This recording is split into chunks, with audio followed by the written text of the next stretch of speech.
Military hospital के emergency room में वहां के 5 बेहतरीन डॉक्टर्स एक जवान को बचाने में लगे हुए थे। उस जवान का पूरा शरीर सुइयों से भरा हुआ था और वो खून से सना हुआ था। कंप्यूटर पर तो वो जवान जिंदा दिखाई दे रहा था, लेकिन देखने में ऐसा लग रहा था जैसे उसकी आंखों से जान चली गई हो। उसका शरीर एकदम बेजान लग रहा था। उसी इमरजेंसी रूम के बाहर खून से लथपथ 2 और फौजी अपने फटे हुए यूनिफॉर्म में हैरान परेशान दिख रहे थे। शायद वो डॉक्टर्स के बाहर निकलने के इंतजार में थे। जैसे जैसे ऑपरेशन का वक्त बीत रहा था, उन जवानों की हालत बद से बदतर हो रही थी। 2 घंटे के लंबे इंतजार के बाद आखिरकार ऑपरेशन थिएटर का गेट खुला। दोनों फौजी और उनके कुछ साथी डॉक्टर्स की तरफ दौड़े। क्या वो ठीक है? सबने एक साथ कहा। 4 डॉक्टर्स वहां से सिर हिलाते हुए निकल गए, जबकि एक डॉक्टर वहीं रुककर उनके सवाल का जवाब देने लगे। हाँ, हमने उसे बचा लिया। ये सुनते ही वहां खड़े सारे फौजियों के चेहरे खिल उठे। सबको राहत की सांस आई, लेकिन उन फौजियों के टीम इंस्ट्रक्टर को लगा कि बात कुछ और है। वो पूरी तरह से ठीक तो हो जाएगा ना? टीम इंस्ट्रक्टर ने पूछा। उसके शरीर की चोटों की तो ज्यादा दिक्कत नहीं है, लेकिन जो केमिकल उसको लड़ाई के टाइम पर दिया गया था वो खतरनाक है, और ऐसा हमने पहली बार देखा है। ये डिफेक्टिव केमिकल कैटेगरी में आती है। इसको बचाने में जो देरी हुई है उसकी वजह से ये केमिकल उसके ब्लड में मिल गया है और इसे वीक बना रहा है। डॉक्टर की बात सुनकर दोनों फौजी सुन्न पड़ गए। वीक होने से आपका क्या मतलब है? क्या इसका असर उसकी ताकत और परफॉर्मेंस पर पड़ेगा?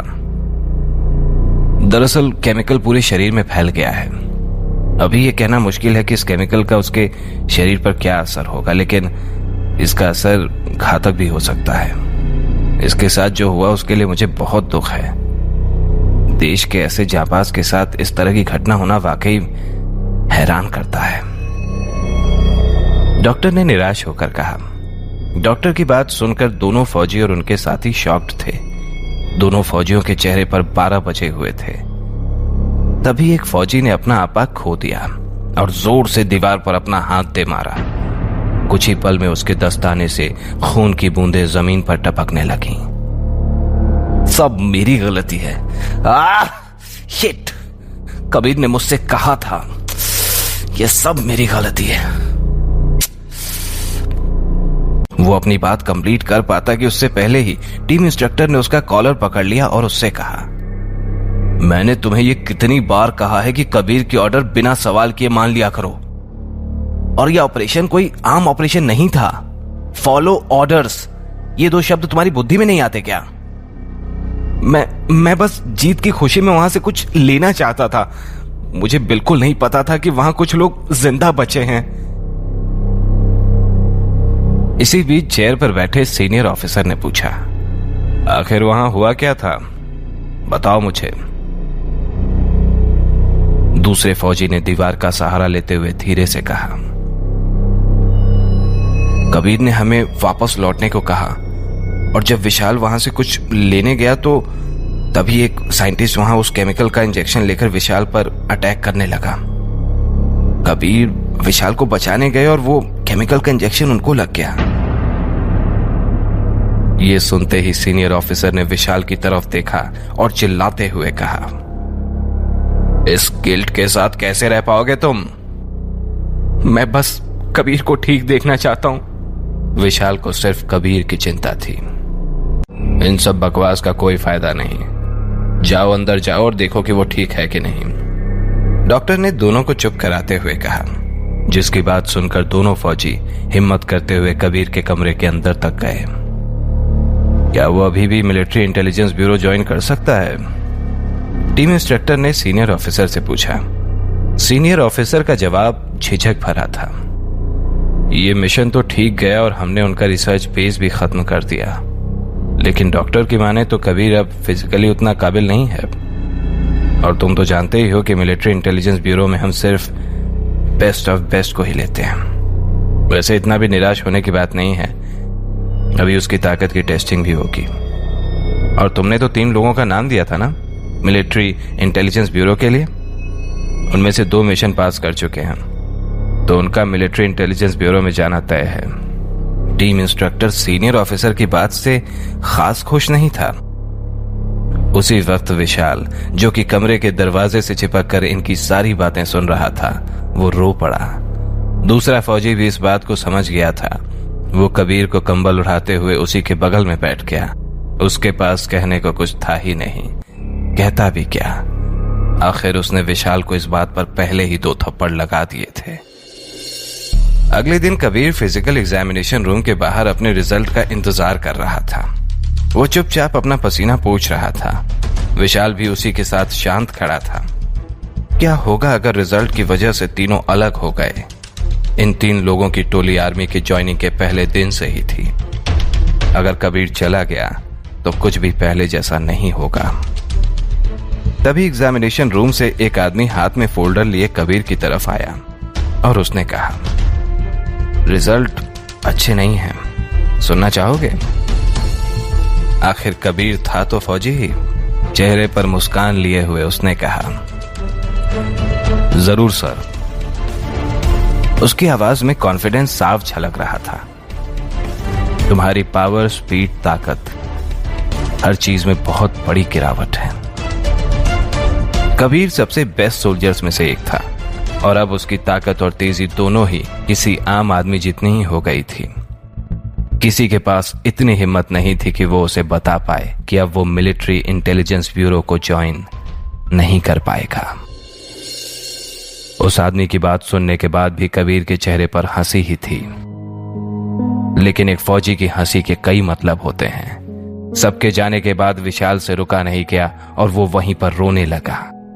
कबीर उसके पास गया और उसके कंधे पर हाथ रखते हुए बोला, अपना ध्यान रखना सीखो, अब तुम मिलिट्री इंटेलिजेंस ब्यूरो में जाने वाले हो।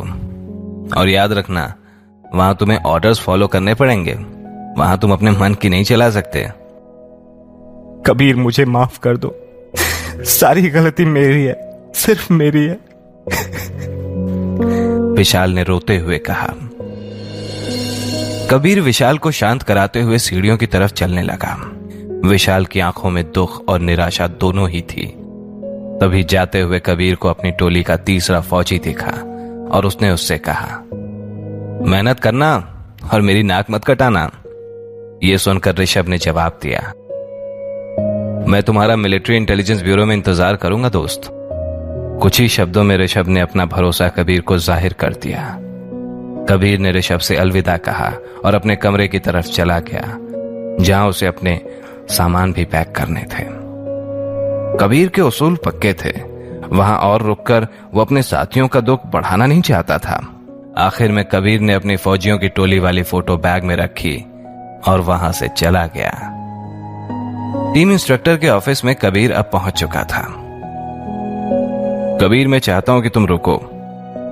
तुम लड़ नहीं सकते, लेकिन मेरे साथ एज अ टीम इंस्ट्रक्टर काम कर सकते हो। सर, मैं अब एक ब्रेक लेकर कुछ समय एंजॉय करना चाहता हूं। कबीर ने हंसते हंसते कहा, वैसे भी आप तो मुझे जानते ही हैं, मैं मिलिट्री में सिर्फ अपनी अच्छी छाप छोड़ना चाहता हूं। लेकिन तुम अब भी बहुत अच्छे फौजी हो, लेकिन बेस्ट नहीं रहा सर। कबीर की यह बात सुनकर टीम इंस्ट्रक्टर इसके बाद कुछ नहीं बोल पाया। उसने कबीर को उसका रेफरेंस लेटर दिया और कहा, मैं जानता हूं तुम वापस आओगे। मैंने तुम्हारे लिए अपने दोस्त के साथ पुलिस डिपार्टमेंट में पोजीशन पक्की करवा ली है और वो तुम्हारे घर के पास ही है, दिल्ली में। जिसे सुनकर कबीर ने टीम इंस्ट्रक्टर को थैंक यू बोलकर सलामी दी और अपने रास्ते चला गया।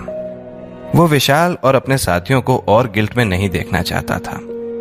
सभी ने मिलिट्री इंटेलिजेंस ब्यूरो में ज्वाइनिंग के लिए बहुत मेहनत की थी और वो भी कई सालों तक। वो नहीं चाहता था कि उसके साथी उसकी वजह से मिलिट्री इंटेलिजेंस ब्यूरो छोड़ दें। कबीर के पिता राजवीर शेखावत उसके बचपन से ही रोल मॉडल रहे हैं। मिलिट्री इंटेलिजेंस ब्यूरो में जाना सिर्फ उसका नहीं, उसके पिता का भी सपना था। वो अभी तो यहां से जा रहा था, लेकिन ये उसके आर्मी करियर का अंत नहीं है, बल्कि ये तो एक नई शुरुआत की शंखनाद है। कबीर MIB के लिए वापस आएगा। कबीर के अंदर का फौजी सिर्फ एक एक्सीडेंट की वजह से उसे अपना सपना छोड़ने नहीं दे सकता था। जैसे ही कबीर मिलिट्री कैंप के गेट तक पहुंचा, उसने एक आखिरी बार अपने बेस कैंप की ओर जी भर के देखा। उसने इस जगह पर अपनी लाइफ के सबसे बेहतरीन लम्हे बिताए थे। तभी अचानक कबीर की नजर सड़क के किनारे लगी हुई होर्डिंग पर गई, जिस पर एक फिल्म का पोस्टर लगा था। फिल्म के पोस्टर में मशहूर बॉलीवुड एक्ट्रेस जेनिफर एक बेहद खूबसूरत राजकुमारी के गेटअप में थी और ऐसा लग रहा था मानो वो कबीर को ही घूर रही हो। ये देखकर तुरंत कबीर की आंखों की पुतलियां फैल गईं, जिसे टीम इंस्ट्रक्टर ने तुरंत ही पढ़ लिया। ये तो फेमस एक्ट्रेस जेनिफर है ना? तुम जानते हो इसे? टीम इंस्ट्रक्टर ने पूछा। जानना शब्द कबीर और जेनिफर के रिश्ते के लिए एक अंडरस्टेटमेंट था। ये सवाल सुनकर कबीर के जहन में मानो यादों का जैसे एक तूफान सा आ गया और वो टीम इंस्ट्रक्टर के सवाल का जवाब दिए बगैर ही आगे बढ़ गया। क्या कबीर MIB में वापसी कर पाएगा? कैसी रहेगी उसकी MIB के बाद की जिंदगी? आगे की कहानी जानने के लिए देखें अगला एपिसोड सिर्फ पॉकेट FM के YouTube चैनल पर और सीक्रेट फौजी के सारे एपिसोड्स को सुनने के लिए डिस्क्रिप्शन में दी लिंक से डाउनलोड करें पॉकेट FM ऐप।